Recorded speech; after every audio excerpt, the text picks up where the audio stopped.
Greetings and salutations, everybody.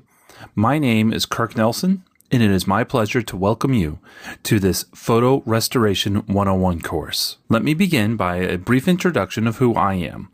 I've been a graphics artist professionally for the past 15 plus years. I am an Adobe certified expert in Photoshop. I've won a number of awards for graphic design, and I've had my work published over 200 times in various international publications. It is my pleasure to bring to you this course in photo restoration based on tools that you will find in Photoshop. Now, what you'll learn in this course is how to take real and actual faded and damaged photographs and restore them to the best we can to their previous glory.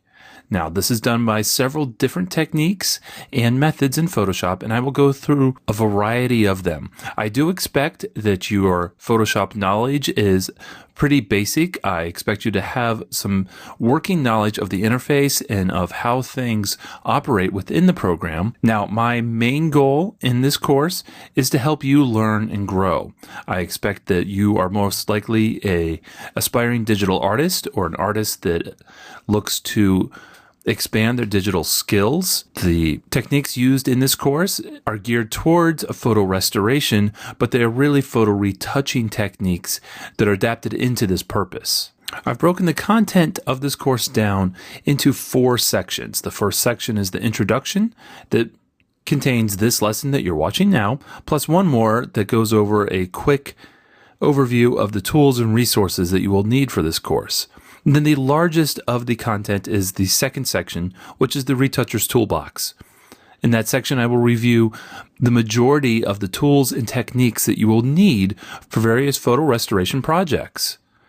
And then the third section, Restoration Projects from Start to Finish, shows a regular workflow in taking a photograph from its initial scan state to various degrees of restoration, and gives some guidance on how to make the decisions as to which techniques to use and when. And then after that, we will have a simple conclusion session where I'll just wrap up the course and give some final thoughts. Now, before we begin, I should give a quick note as to this is a Photo Restoration 101 course. This does cover the basics of this. Don't expect a lot of magic to be worked with this. Some people have the idea that Photoshop can work wizard-level things with photographs, and it may seem that way to the novice who hasn't really delved into it, but there are actual limitations to what you can accomplish. And don't expect it all to be as simple as pressing a button or moving a slider. A lot of times with these photo restoration cases, it can tend to be more art than science. There is no magic menu item that says photo restore. There's several different techniques that will do several different things, and each image is its own case.